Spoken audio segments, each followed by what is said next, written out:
Hey everyone, welcome back to my channel. I am Ryan Blake, where we break down complex financial and geopolitical stories into insights you can actually understand. Hit subscribe and turn on notifications because what I'm about to show you will fundamentally change how you see this war. The transmission came through at 2:14 a.m. Moscow time. What traffic controllers at Sheremetyevo International Airport heard in their headsets would trigger the most catastrophic aviation shutdown in Russian history. This is Moscow Control. The voice cracked through the static, barely maintaining professional composure. Emergency ground stop effective immediately. Repeat, emergency ground stop. All inbound flights divert to alternate airports. All departures canceled until further notice. This is not a drill. In the International Arrivals Hall, 300 meters below that control tower, thousands of passengers suddenly went silent as the PA system delivered a message that isn't supposed to happen in the capital of a nuclear superpower claiming to be winning a war. Please move away from the windows, remain calm, and await further instructions. But 380 kilometers to the northwest in the industrial heartland of Veliki Novgorod, the night was anything but calm. The Acron Chemical Facility, vital to Russia's artillery ammunition production, a facility everyone assumed was protected by layers of air defense systems, was burning. And it wasn't just burning. It was detonating in secondary explosions so massive that seismographs 200 kilometers away registered the shock waves. This is the story of the 2 a.m. strike that changed everything. The night Vladimir Putin's nightmare became reality, and the moment Moscow realized that nowhere in Russia is safe anymore. Intelligence sources within NATO, speaking on condition of anonymity due to the classified nature of ongoing operations, have confirmed what Russian officials are desperately trying to deny. At approximately 1:47 a.m. on December 20th, Ukrainian forces launched what military analysts are now calling the most sophisticated deep strike operation of the entire war. According to intercepted Russian Ministry of Defense communications, now circulating among allied intelligence agencies, Ukraine deployed a coordinated swarm of at least 287 heavy attack drones in a single operational window, targeting the nerve centers of Putin's war machine with such precision that Russia's vaunted air defense network completely collapsed under the assault. A senior NATO military official briefed on the strike assessment and, speaking to multiple outlets under strict background conditions, described what happened in terms that should terrify every Russian general. This wasn't a probe. This wasn't harassment fire. This was a saturation attack designed to overwhelm every layer of Russian air defense simultaneously. And it worked. Russia's integrated air defense system failed catastrophically when faced with a coordinated Ukrainian strike package. They couldn't track. They couldn't prioritize threats. They couldn't protect their own capital city. That's not a tactical failure. That's a systemic collapse. The attack began with something far more insidious than the drones themselves. According to sources familiar with Ukrainian operational planning, in the hours before the main strike, Ukrainian electronic warfare units initiated a coordinated deception campaign designed to blind Russian radar networks. High-altitude decoy drones flooded Russian early warning systems with false contacts. Air defense operators were tracking hundreds of phantom targets, burning through their interceptor missiles on decoys while the real strike package approached at low altitude, hugging terrain, invisible to radar systems designed to track high-flying threats. A Russian air defense commander, his voice captured in a transmission recorded at 2:03 a.m. and now being analyzed by Western intelligence, can be heard screaming into his radio to Theater Command in Rostov. We have multiple inbound tracks from all vectors. Repeat, all vectors. We don't have enough interceptors to engage everything. Request immediate priority guidance. The response he received, according to the transcript now circulating among NATO analysts, was silence because the commanders who should have provided that guidance were dealing with their own crisis as Ukrainian drones began hitting targets across western Russia simultaneously. The primary target was the Acron Chemical Facility in Veliki Novgorod, a sprawling industrial complex that produces ammonia and nitrogen-based compounds. That sounds agricultural. It is absolutely not. The chemicals produced at Acron are the fundamental precursors for high-explosive manufacturing, the building blocks of the artillery shells that Russia fires by the thousands every day in Ukraine. In a war of attrition where ammunition is the currency of survival, Acron isn't just a factory. It's a central bank for Putin's war effort. And at 1:56 a.m., Ukrainian precision strike drones found it. Video footage geolocated by multiple independent analysts to the Acron facility and verified through satellite imagery shows the moment of impact. The first drone hits what appears to be a storage tank, creating a fireball that illuminates the night sky for kilometers. Then 7 seconds later, a secondary detonation. Massive, catastrophic, the kind of explosion that only happens when you hit stored product. A chemical engineer speaking anonymously to Western media analyzed the footage and described what happened in clinical terms. That secondary blast signature is consistent with a large-scale ammonia detonation. We're talking about hundreds of tons of stored precursor igniting simultaneously. That facility won't be operational for months, possibly years. This is the kind of strike that has strategic consequences far beyond the immediate damage. But Ukraine didn't stop with Novgorod. The swarm split. And while Russian air defense focused on the massive attack hitting their chemical infrastructure, a second wave of drones turned south toward the capital itself. And what happened next hasn't occurred in Moscow since World War II. At 2:09 a.m., Russian aviation authorities issued an unprecedented order. Total synchronized shutdown of every major airport serving Moscow. Sheremetyevo, Domodedovo, Vnukovo, Zhukovsky, all closed. All civilian flights grounded. All airspace declared a no-fly zone. The nation that claims its S-400 air defense systems can shoot down stealth fighters had to ground its entire civil aviation fleet because it could not guarantee the safety of a passenger jet over its own capital city. Let me be absolutely clear about what this means. Vladimir Putin's entire social contract with the Russian people is built on a single promise. I take your freedoms. I take your sons for the army, but I give you order. I give you stability. I keep the war far away from Moscow. At 2 a.m. on December 20th, that contract shattered. The war wasn't far away. The war was circling Moscow's airports. The war was forcing planes to divert. The war had come home, and Putin's air defense network was powerless to stop it. Now, let me ask you something, and I really want you to think about this. If you were a Russian citizen living in Moscow, believing for years that your military was invincible, that the war would never reach you, how would you feel waking up to news that your flight was canceled because Ukrainian drones were overhead? Drop your thoughts in the comments below, because this psychological shift is absolutely critical to understanding where this conflict is heading. A passenger on a diverted flight, speaking to Russian independent media before the interview was taken down, described the scene inside the aircraft as panic mixed with disbelief. The pilot came on and said we couldn't land in Moscow due to technical reasons.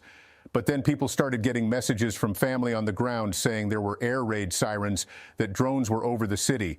Everyone understood what was happening. Everyone understood that our military couldn't protect us.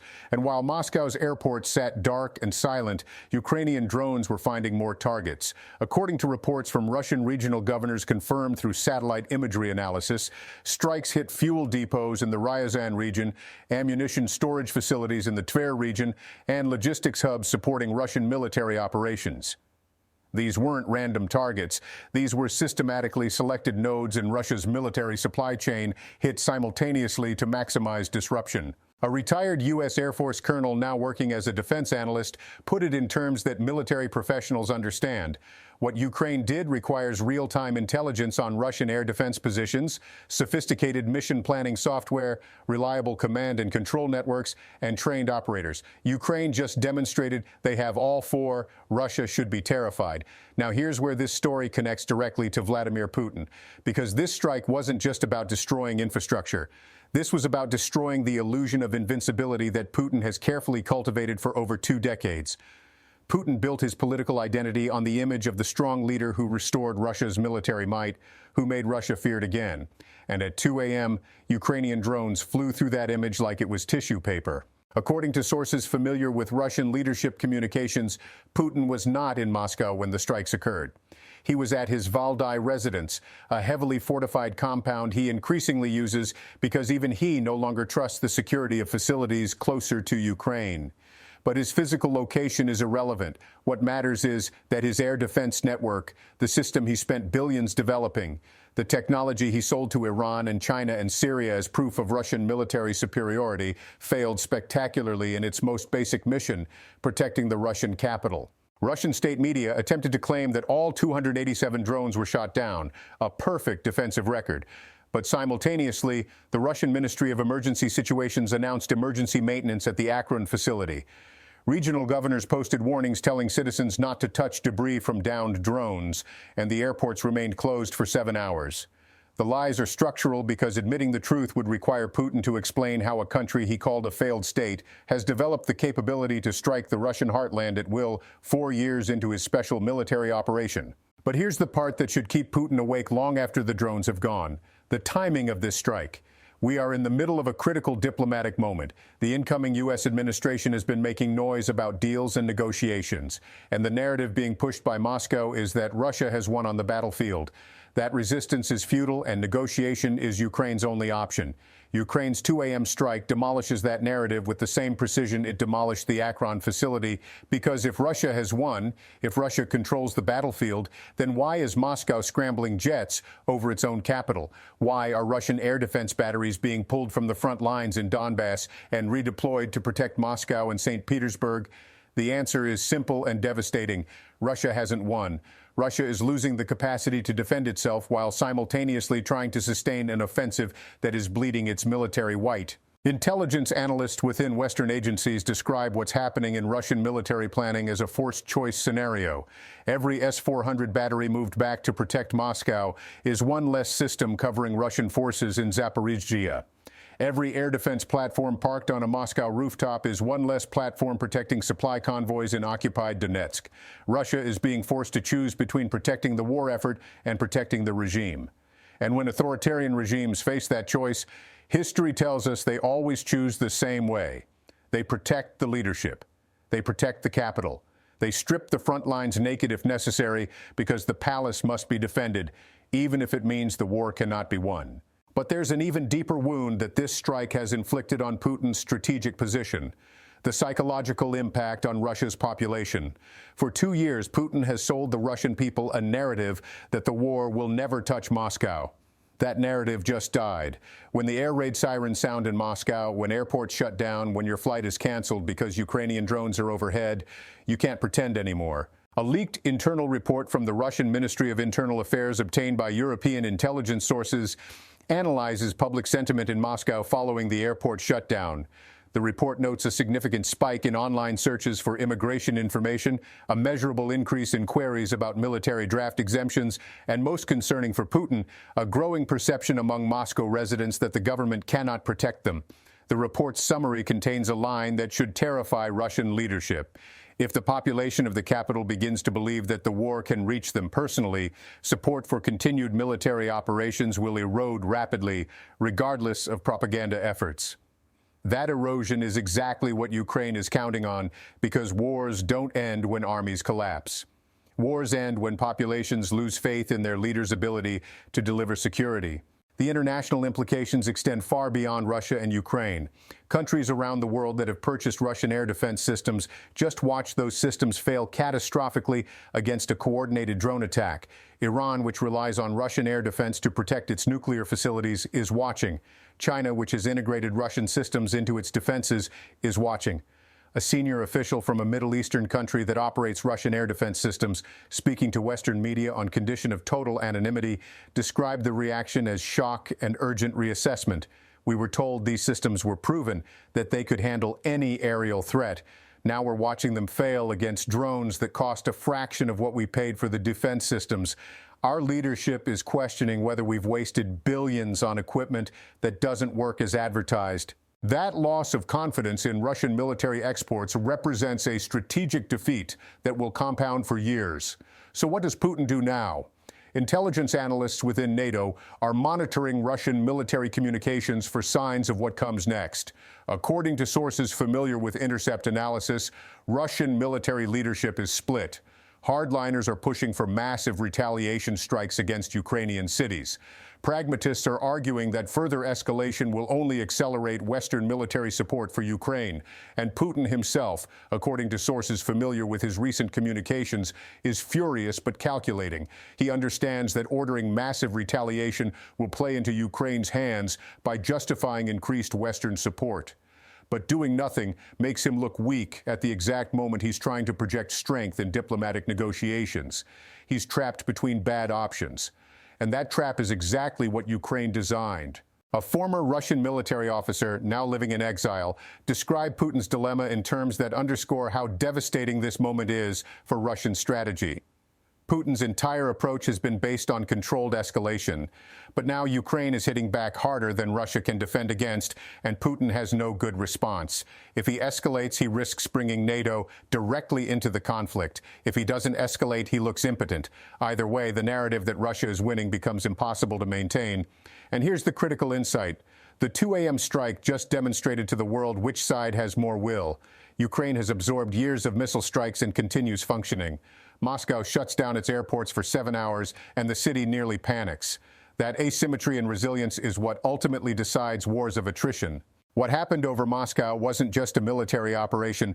It was a message to Washington, to Brussels, to every capital considering how to respond to Russian aggression.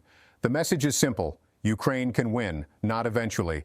Now, today, with the right support, Ukraine has proven it can strike Russian strategic targets, overcome Russian air defenses, and sustain military operations even while defending against Russian offensives. What Ukraine needs is continued access to the weapons and intelligence and economic support that allows them to do what they did at 2 a.m., strike back, impose costs, demonstrate that aggression has consequences. And yet the diplomatic conversation in Western capitals seems disconnected from the reality we just witnessed. There are voices calling for Ukraine to negotiate, to accept territorial losses, to give Putin an off-ramp. But based on what we just saw, Putin doesn't need an off-ramp. Putin needs a miracle. His air defenses are failing. His economy is overheating. His military is suffering unsustainable casualties. His population is beginning to question whether the war is worth the cost. And now his capital city has been exposed as vulnerable to Ukrainian strikes that he cannot stop. This is not a position of strength. This is a position of progressive collapse masked by propaganda. If the West forces Ukraine into negotiations now, we are not ending the war. We are giving Putin time to rebuild the very capabilities that Ukraine just destroyed. We are allowing him to repair the Acron facility, to replenish his air defense interceptors, to prepare for the next round of aggression. And make no mistake, there will be a next round. Giving him a breather now only ensures he'll be back in 2 years or 5 years stronger and better prepared. The alternative is to support Ukraine in finishing what the 2 a.m. strike started, demonstrating to Putin that there is no military solution to this war that Russia cannot win, that every month the war continues costs Russia more than it can afford to pay. That outcome is achievable. The 2 a.m. strike proved it. Ukraine has the capability. Ukraine has the will. What Ukraine needs is for the West to maintain its nerve and its support. The scramble we saw over Moscow, the shutdown of airports, the panicked redeployments of air defense systems, that scramble is the sound of a regime that knows it's in trouble. Vladimir Putin's nightmare isn't some hypothetical future scenario. Vladimir Putin's nightmare is what happened at 2 a.m. on December 20th. Ukrainian drones over Moscow. Russian air defense is failing. The Russian people realizing their government cannot protect them. And the entire world watching as the mighty Russian bear scrambles to defend its own capital from a country it claimed would collapse in days. That nightmare is now reality, and no amount of propaganda can make people unsee what they witnessed. The question now is whether the West has the courage to support Ukraine in pressing this advantage, or whether we will snatch defeat from the jaws of victory by forcing a premature settlement that saves Putin from the consequences of his own catastrophic decisions. The drones over Moscow are giving us the answer.